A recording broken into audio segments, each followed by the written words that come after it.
नमस्कार, मी भाऊ तोरसेकर. तुम्ही बघत आहात प्रतिपक्ष. मित्रांनो, हे वाझे प्रकरण सुरू झाल्यापासून आणि परमवीर सिंग यांनी कोर्टात धाव घेतल्यापासून करोना वाढत असताना एकूणच महाराष्ट्र सरकार म्हणजेच 3 पक्षांच्या महाविकास आघाडीचं सरकार हे कमालीचं डळमळीत झालेलं आहे हे सांगायला कोणा ज्योतिषाची गरज नाही. याचं कारण असं की कुठलंही सरकार हे स्थैर्यावर चालतं आणि स्थैर्य याचा अर्थ आमदारांची विधानसभेतली बेरीज इतकंच नसतं. आमदारांच्या बेरजेवर सरकार टिकवता येतं पण चालवता येत नाही. आणि आज महाराष्ट्रातल्या महाविकास आघाडीची स्थिती नेमकी तशी झालेली आहे की त्यांच्याकडे बहुमत आहे म्हणजे निदान आज तरी त्या बहुमताला धक्का लागेल असं कुठे दिसत नाही.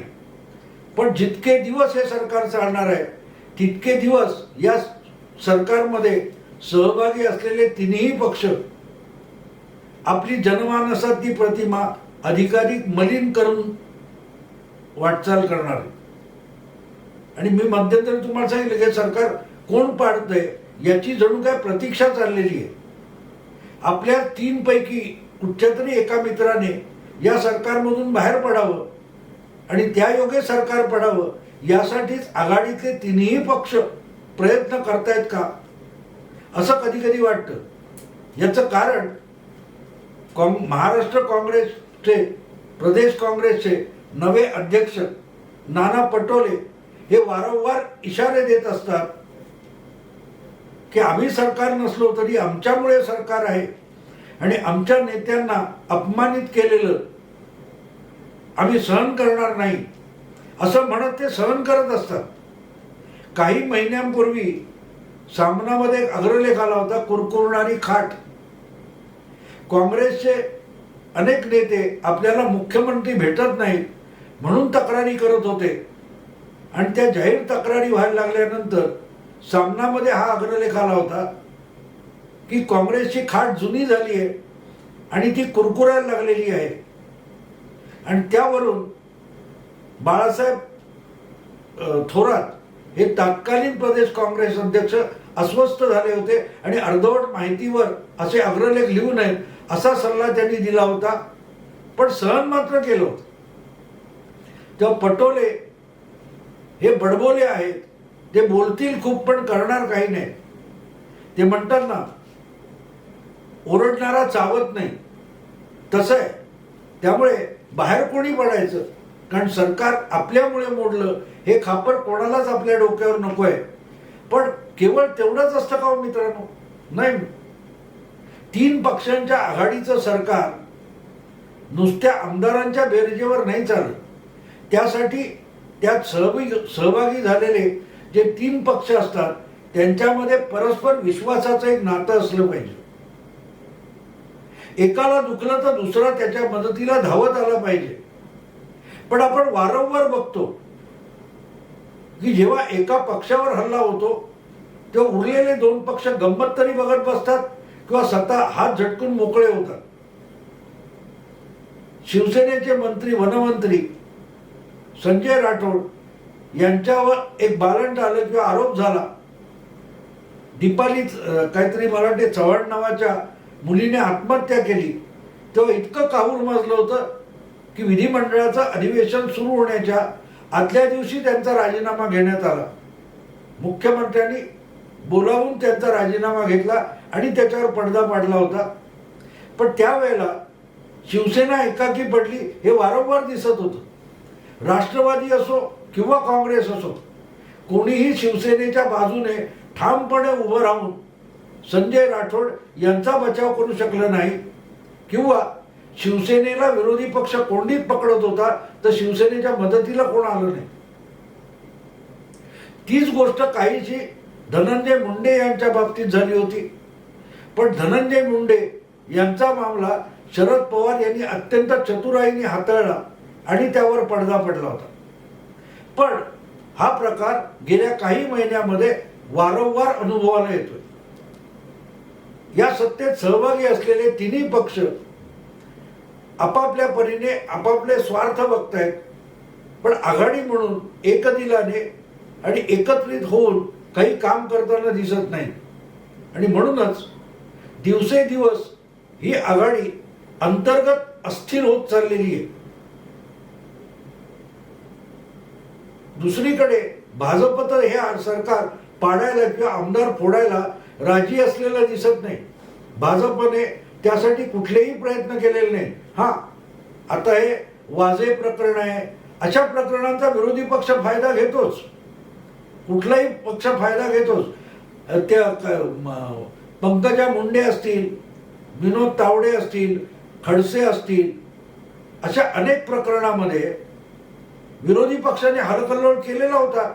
तुम्हाला तेव्हा विधिमंडळात जितेंद्र आव्हाड चिक्की कोणाकोणाला भरवताना दिसलेले आठवत असतील. त्याचे फोटोही अजून किंवा कदाचित त्याच्या यूट्यूबवरच्या क्लिपा तुम्हाला आजही दिसतील. त्या सत्ताधारी पक्षाकडून किंचित चूक झाली तरी त्याचा भागुलबुवा करणं हे विरोधी पक्षाचं कामच आहे. तो वाजे असो, परमवीर सिंग असो, किंवा हिरेन प्रकरण असो, सुशांत प्रकरण असो, याचा फायदा विरोधी पक्ष उठवणारच. त्याला महाराष्ट्रद्रोह म्हणायचा, तर मग जितेंद्र आव्हाड विधानमंडळामध्ये चिक्क्या भरवत होते, तो महाराष्ट्राचा द्रोह नव्हता, महाराष्ट्राचा अपमान नव्हता. अगदी सत्तेत राहून सामना त्या काळात जे अग्रलेख लिहित होता ते महाराष्ट्रद्रोह नाही तर काय होतं. मुद्दा इतकाच की सत्तेत राहून सुद्धा शिवसेना ही सत्तेच्या विरोधात बोलत होती, लिहित होते. त्यामुळे आज विरोधी पक्षात बसलेल्यांनी विरोधाची भूमिका घेतली की महाराष्ट्रद्रोह होतं. यासारखं थिल्लर राजकारण नाही आणि युक्तिवाद नाही. पण सांगायचा मुद्दा असा की इतकं सगळं करूनही भाजपा हे सरकार पाडायला कुठल्याही दिशेने प्रयत्न करत नाही. कारण भाजपची रणनीती साफ आहे. त्यांना यातलं कोणाला फोडून परत कोबड्यांचं सरकार चालवायचं नाहीये.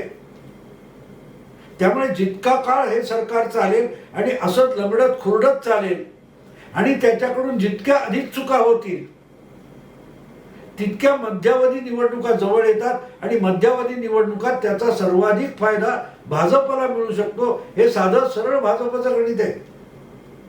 भाजपला नाही आहे सरकार बनवायची काही.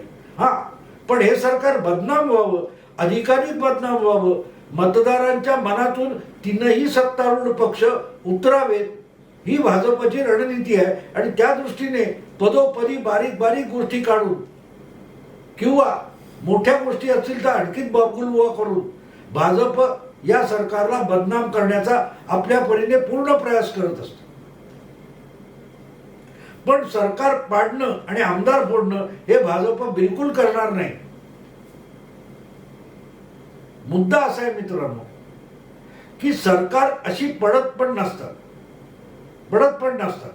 त्याची गणितं वेगळी असतात. वाजे प्रकरण आलं म्हणजे सरकार पडेल का याविषयी भाजपचे सामान्य कार्यकर्ते किंवा प्रामुख्याने सोशल मीडियातले भाजपचे समर्थक खूप उतावळे झालेले आहेत. त्यांना असं बारीक सारीक झालं की झालं आता सरकार पडलं आणि भाजपचं सरकार आलं. इतकं सोपं नसतं. राजकारणात भाजप असो, शिवसेना असो, काँग्रेस असो, राष्ट्रवादी असो, हे कोणी साधू संत नाहीयेत. हा, ते जोरजोरामध्ये उदात्त गोष्टी बोलत असतात, वैचारिक गोष्टी बोलत असतात, तत्वज्ञान बोलत असतात सगळे पक्ष.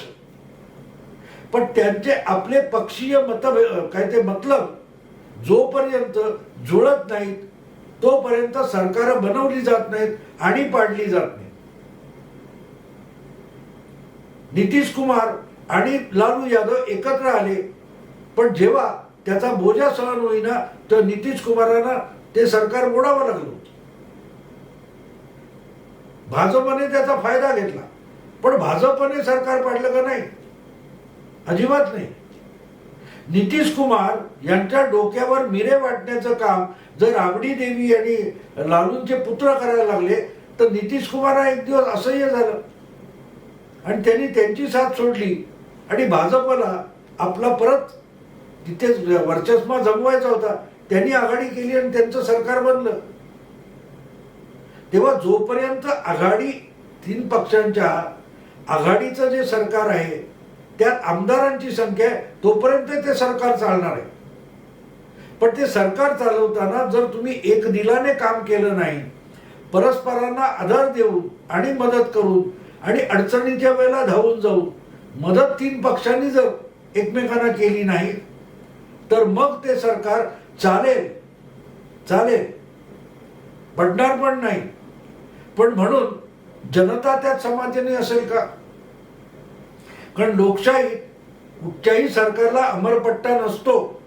ठराविक मुदत संपली, विधानसभेची असो लोकसभेची असो, ती मुदत संपली की मतदाराला सामोरं जावं लागतं आणि तुम्ही 5 वर्षामध्ये काय कारभार केलात, तो किती सुसह्य होता किंवा किती असह्य होता, त्यानुसार मतदार तुम्हाला कौल देत असतो. 1 वर्षापूर्वी करोनाचा लॉकडाऊन करावा लागला. त्यापासून सावरत असताना आता परत एकदा करोनाची दुसरी लाट आलेली आहे आणि त्यामध्ये या 3 पक्षाच्या आघाडी सरकारचे सगळे वावडी निघायची पाळी आलेली. देशामध्ये ठीक आहे, पहिल्यांदा आलं तेव्हा हाताशी काय नव्हतं, आरोग्य यंत्रणा नव्हती, अडचणी अनंत होत्या. त्यात ज्या काही चुका झाल्या असतील त्या पण सामान्य जनता पोटात घालत असते. तेव्हा सगळा देश लॉकडाऊन मध्ये होता, सगळं जग करोनाच्या विळख्यात फसलेलं होतं. तेव्हा एकटा महाराष्ट्र त्यापासून अलिप्त पाहिजे अशी अपेक्षा कोणी करू शकणार नाही. माझेही सुरुवातीच्या काळातले व्हिडिओ बघा.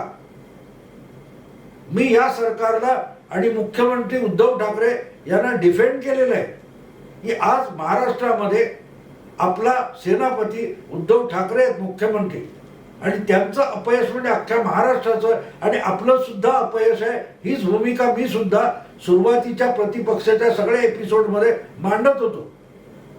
पण हळूहळू सत्ताधाऱ्यांचा तोल सुटत गेला आणि त्यांना जनतेपेक्षा आपले व्यक्तिगत स्वार्थ आणि सूड महत्वाचे वाटायला लागले.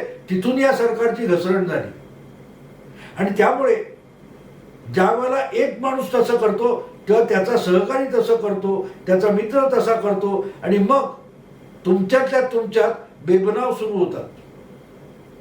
आघाडी सुद्धा कुटुंबासारखी असते. आपल्यातला कोणी दुबळा असेल, कोण आजारी असेल तर आपण सगळे मिळून त्याला मदत करतो.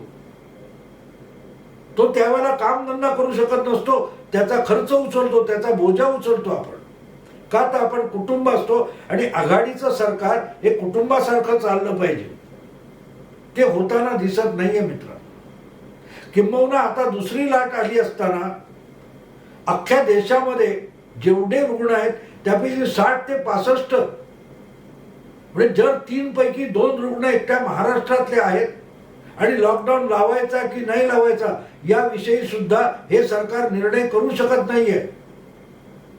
काल परवाच नाशिकमध्ये एक रुग्ण आपल्याला बेड मिळत नाही म्हणून ऑक्सिजनचा सिलेंडर घेऊन नाशिकच्या महापालिकेत पोहोचला आणि त्याला मग अब्रू जाऊ नये म्हणून कुठच्या तरी इस्पितळात दाखल केला आणि तिथे त्याला व्हेंटिलेटर मिळाला नाही म्हणून तो त्याच रात्री मरण पावला. ही किती अभिमानास्पद गोष्ट आहे ना. महाराष्ट्र सरकार 3 पक्षांचं जे आहे त्याच्यासाठी अभिमानास्पद गोष्ट आहे का की एक रुग्ण ऑक्सिजनचा सिलेंडर घेऊन महापालिकेच्या दारात येतो आणि त्याला त्यानंतर ऍडमिट केला तर व्हेंटिलेटर नाही म्हणून तो मरण पावतो. का त्याचं कुटुंब त्याची जबाबदारी, सरकारची काही जबाबदारी नाही. हे सगळं लोक मनात ठेवतात हे मी वारंवार सांगतोय.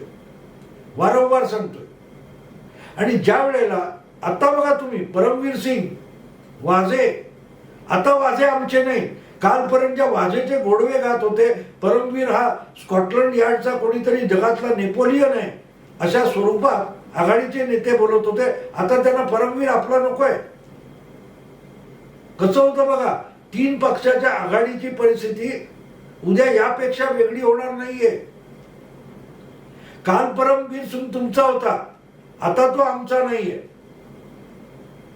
ज्या आघाडीला परमवीर सिंग यांचा बचाव विधिमंडळात सुद्धा केला तो आता विश्वामित्री पवित्रा करून झटकून टाकलाय. कल्पना करा, अशीच वेळ जेव्हा राजकारणी आणि नेत्यांवर आणि मंत्र्यांवर येणार आहे, तो हा आमच्या पक्षाचा नाही, तो शिवसेनेचा आहे, तो आमचा नाही, तो राष्ट्रवादीचा आहे, तो आमचा नाही, तो काँग्रेस आहे, असे मित्र पक्ष बोलणार आहेत आणि हात झटकणार आहेत. तर 169 किंवा 70 आमदार आमच्याकडे आहेत आणि म्हणून हे सरकार 5 वर्ष चालणार आहे, या वल्गना करण्यात काडीचाही अर्थ नसतो. आणि प्रामुख्याने हे सरकारच शरद पवारांनी बनवलेलं आहे आणि शरद पवार नावाची किमया अजूनही मुख्यमंत्र्यांनाही कळलेली नाही. मुख्यमंत्री महोदय उद्धवराव, शरद पवार समजून घेण्यासाठी 100 जन्म घेण्याची गरज नाही.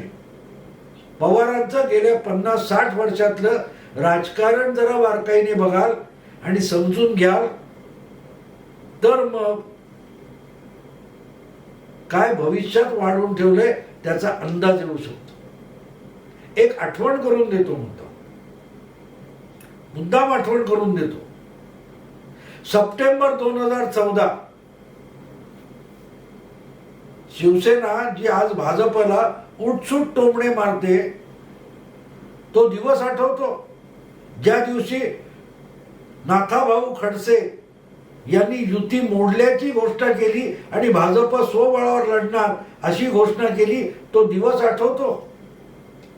मला वाटतं 25 किंवा 26 सप्टेंबर 2014चा दिवस असावा. नाथाभाऊ खडसे यांनी भाजपचे ज्येष्ठ नेते म्हणून घोषणा करून टाकली की युती होत नाहीये, जागा वाटप आम्हाला जमत नाहीये, त्यामुळे भाजप स्वतंत्रपणे लढणार आहे आणि शिवसेना स्वतंत्रपणे लढायला मोकळी आहे. आणि तेव्हापासून शिवसेनेने भाजपवर डूख धरलाय. नंतर 5 वर्ष सत्तेत होते तरीही डूख कायम होता. आणि आता भाजपला विरोधी पक्षात बसवल्यानंतर आणि 1.5 वर्ष मुख्यमंत्री पद उपभोगल्यानंतर सुद्धा शिवसेनेच्या मनातलं ती दुखणं गेलेलं नाही. पण तो दिवस आठवतो, त्या दिवशी काय घडलं होतं आठवतं. युती मोडली त्या दिवशी आणखीनही काय घडलेलं आहे. उद्धवराव, जरा ते आठवून बघा. नसेल तर तुमचे महान संपादक, सल्लागार जे जे कोणी आहेत त्यांना विचारा की महायुती त्यावेळेला मोडली भाजपने, त्या दिवशी आणखीन काय काय घडलं होतं हे मुद्दाम शोध घ्या. त्याच दिवशी तुमची महायुती नाथाभाऊ खडसेंनी मोडली. त्यानंतर अवघ्या 2 तासात सत्तेत बसलेली जी आघाडी आहे 15 वर्षाची, 99 पासून 2014 पर्यंत जी सत्तेत बसलेली राष्ट्रवादी आणि काँग्रेसची आघाडी होती, ती सुद्धा युती मोडल्यानंतर अवघ्या 2 तासात मोडली गेली. आणि ती कोणी मोडली होती? राष्ट्रवादी काँग्रेसने मोडली होती. एनसीपीने सुद्धा अवघ्या 2 तासात आघाडी मोडल्याची घोषणा करून टाकली आणि राष्ट्रवादी सुद्धा स्वबळावर सगळ्या 288 जागा लढवणार अशी घोषणा केली होती. आठवतं तुम्हाला? इथपर्यंत सुद्धा ठीक होतं, काही बिघडत नाही.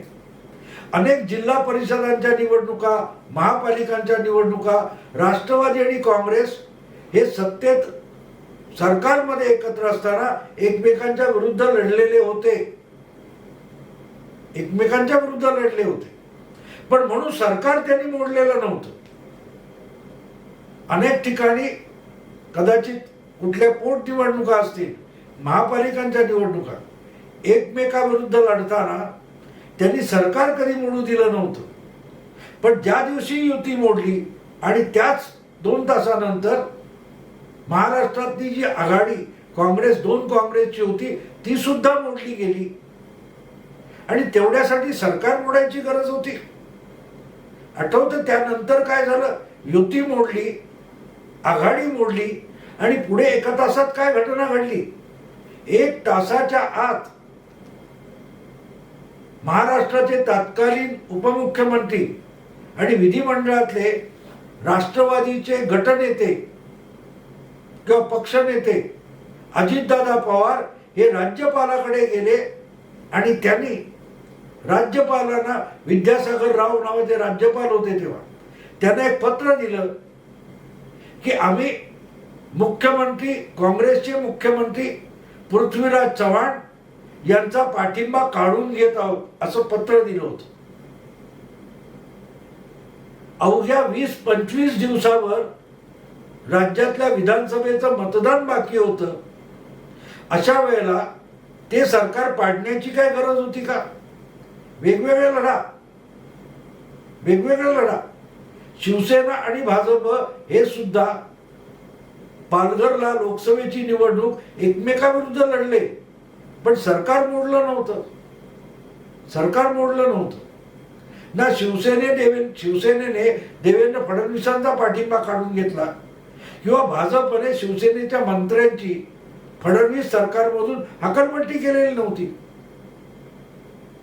मग येणाऱ्या विधानसभेत निवडणूक वेगळी लढायची हा निर्णय राष्ट्रवादीने घेतला. म्हणून पृथ्वीराज चव्हाण यांचा आधीच्या विधानसभेत असलेला पाठिंबा 20-25 दिवसासाठी काढून घेण्याची काही गरज नव्हती. पण तो पाठिंबा काढून घेण्यात आला आणि त्याच रात्री, म्हणजे ज्या दिवशी युती मोडली, आघाडी मोडली, त्याच दिवशी मुख्यमंत्री पृथ्वीराज चव्हाण यांना राज्यपालांकडे जाऊन आपल्या पदाचा आणि मंत्रिमंडळाचा राजीनामा द्यावा लागला होता. याला म्हणतात राष्ट्रवादीची किमया, याला म्हणतात पवारांचं राजकारण. तेव्हा आपल्याकडे तेव्हाही पृथ्वीराज चव्हाण यांच्या मागे त्या क्षणापर्यंत बहुमत होतं. पण काय, अगदी आदल्या दिवसापर्यंत होतं, त्या दिवशी सकाळपर्यंत होतं, त्या दिवशी सूर्य मावळेपर्यंत पृथ्वीराज चव्हाण यांचं सरकार स्थिर होतं. पण रात्रीचे 12 वाजण्यापूर्वी वाजले की 12, पृथ्वीराज चव्हाण यांना राजीनामा द्यावा लागला. तेव्हा आज जे सांगतात की आमच्या मागे इतक्या आमदारांची बेरीज आहे आणि हे सरकार 5 वर्ष चालणार आहे, पुढची निवडणूक येण्यापर्यंत चालणार आहे, त्यांनी विसरू नये की 20-25 दिवसासाठी सुद्धा शरद पवार यांचा राष्ट्रवादी काँग्रेस पक्ष मुख्यमंत्र्यावर राजीनाम्याची नामुष्की आणू शकतो. हा मी तुम्हाला एक धागा दिलेला आहे. मित्रांनो, याचा विचार करा. आज जे डळमळीत झालेलं आणि भरपूर भक्कम बहुमताचा पाठिंबा असलेलं सरकार आहे, त्याचं भविष्य आणि भवितव्य कुठल्या क्षणी बदलेल हे आज कुणीही सांगू शकत नाही. कारण असे जे डावपेच आहे ते पवार साहेब अतिशय मुरब्बीपणे खेळतात आणि ते समजण्यासाठी 100 जन्म घेण्याची गरज नसते. पवार साहेबांचं 50-60 वर्षाचं राजकारण समजून घेतलं किंवा पृथ्वीराज चव्हाण यांना राजीनामा अचानक का द्यावा लागला हे राजकारण समजून घेतलं, तरी ह्या सरकारच्या 5 वर्ष चालण्याच्या हमी किंवा गॅरंटी देणाऱ्यांनी जरा त्याचा अभ्यास करावा. मग कळेल की हे सरकार किती भक्कम आहे आणि कुठल्याही क्षणी का पडू शकतं. मित्रांनो, हा विषय तुम्हाला आवडला, व्हिडिओ आवडला, लाईक करा, शेअर करा, मित्रपरिचितांना फॉरवर्ड करा. प्रतिपक्ष असेच राजकारणातले आणि वेगवेगळ्या राजकीय सामाजिक घडामोडीतले पैलू तुमच्यासमोर उलगडून ठेवतो. तुम्हाला राजकारण समजावण्याचा प्रयत्न करतो. त्या प्रतिपक्षाला अधिकाधिक सबस्क्राईब करा. नमस्कार.